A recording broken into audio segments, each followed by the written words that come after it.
Hello, welcome back. We got another chips from Open Secret, and this one is Open Secret Unjunked chips, and this one is Choco Crunch, and it cost 35 rupees for 45 gram.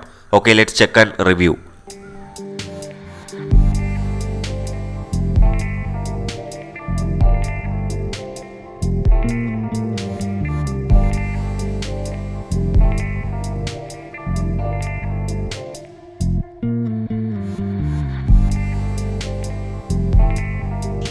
Okay friends, there is no special chocolate type smell and it smells like grain. Some of them are sticky and the chocolate is all over there inside the pack.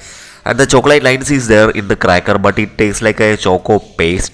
It's like some millet cookies with a choco paste type taste. And these are made with corn, oats, rice, jowar, ragi, bajra and urad. Millet flour type texture is there, like a grainy type. And this one is baked, not fried. But this is not the type of taste I expected by seeing the outer image. But it's okay, it's made up of super grains and we can eat for a healthy way. Just try it, our rating will be 7.9 out of 10.